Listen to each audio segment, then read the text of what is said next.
Why did you select the book as significant to you? Um, well, the book's significant to me just because I've been skateboarding for a long time, since 1987, and a lot of these people in this book are friends, if not peers of mine. I actually have an inscribed copy from Jocko Wayland. He's the guy that wrote the foreword for it.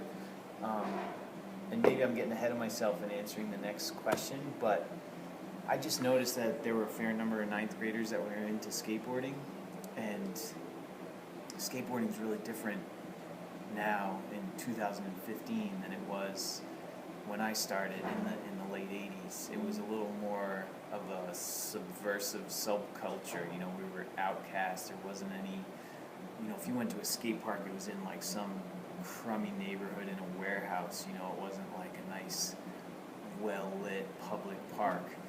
So I thought this would be a nice history lesson, if nothing else, or even just something interesting for skaters or people who are interested in skateboarding to read.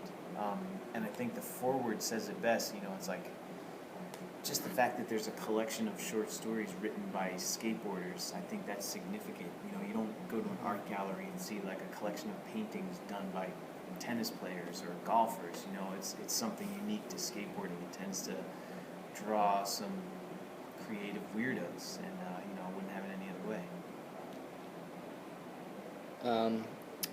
So when, where, and why did you first read this book, and have you ever reread it?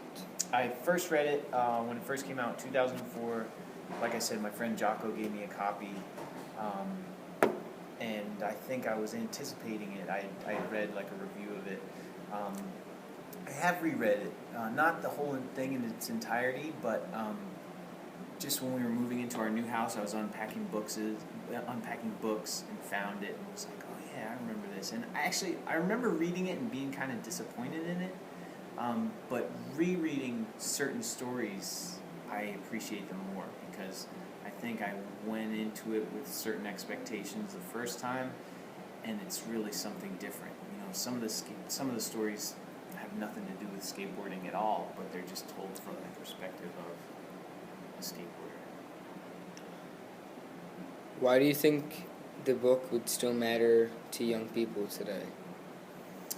I think it still matters because you see skateboarding everywhere. I mean, it's commodified, it's used in advertising, it's used in movies, it's used, there's like these big money contests, the Do Tour and Street League and X Games, and I feel like this is a little more real, and this exposes some of the things that I appreciate about skateboarding that have kind of been forgotten or just kind of overshadowed by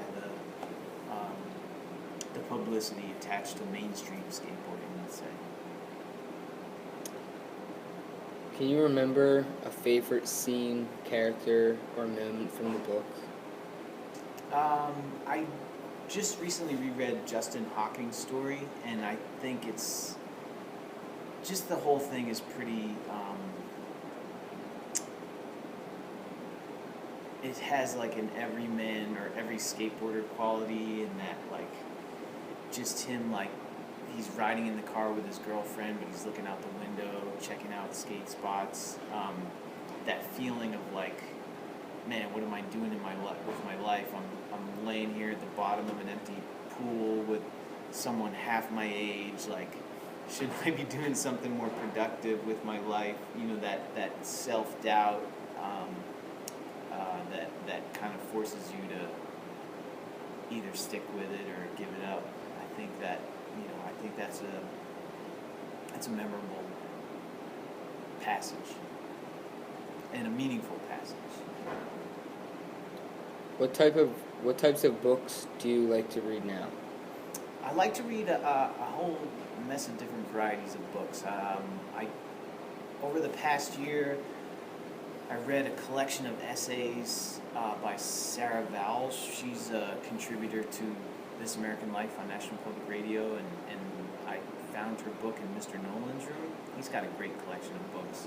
I'm reading Mr. Mr. Zervanos' book right now that he wrote, and he's got a great collection of books too. I also recently read a collection of short stories by Russell Banks and a nonfiction research-based book called David and Goliath by Malcolm Gladwell. A collection of essays that was purely for fun and entertainment by David Sedaris. It's called Let's Explore Diabetes with Owls. And the title alone just tells you how kind of silly it is. So usually I get recommendations from other teachers, friends, or on the radio. Like I'll hear an author interviewed. Like I heard the authors of this book about Whitey Bulger interviewed. They're reporters for the newspaper I grew up reading, the Boston Globe, and they're writing about Whitey Bulger, who was this gangster that kind of ruled Boston from like the 70s and then up through the 80s, and then he sort of disappeared and went on the lam for a long time. So that was a really fascinating story. And another really memorable book I read in the past couple of years was called Matterhorn. It was like a fictional account written by an actual Marine Corps veteran about Vietnam, and that was a really powerful book. What other books did you consider recommending for this project? I recommended almost everything I could think of, but the one that I don't think anyone picked up on was Breakfast of Champions by Kurt Vonnegut. So I would definitely recommend reading some Kurt Vonnegut.